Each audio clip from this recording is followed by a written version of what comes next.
Alouette, les infos. Avec Nicolas Mézil, bonjour. Bonjour Arnaud, bonjour à tous. Une ancienne ministre de la Santé convoquée devant la Cour de justice de la République. Agnès Buzyn va être entendue ce matin dans le cadre de l'enquête sur la gestion gouvernementale de l'épidémie de Covid. Elle risque une mise en examen pour ne pas avoir pris suffisamment de mesures contre la propagation du coronavirus.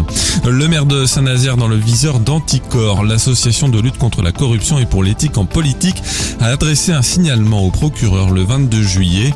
Elle soupçonne David Samzin de prise illégale d'intérêt et de trafic d'influence au sein de la municipalité et de l'agglo. Il lui est reproché d'avoir participé à une douzaine de délibérations concernant le crédit immobilier de Saint-Nazaire, dont son épouse est responsable de la communication. Anticor pointe aussi du doigt des dérogations accordées à un promoteur pour la réalisation d'un vaste projet immobilier.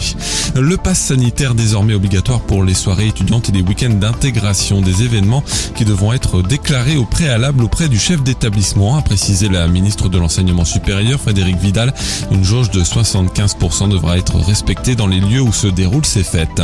Une file d'attente de plusieurs dizaines de mètres à l'entrée des Invalides hier soir pour rendre un dernier hommage à Jean-Paul Belmondo. Des centaines de personnes se sont recueillies devant le cercueil de l'acteur décédé lundi et pour lequel un hommage national a été rendu hier après-midi.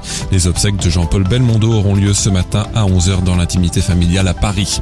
Le foot, début de la 5e journée de Ligue 1. Ce soir, Lorient accueille Lille, coup d'envoi à 21h.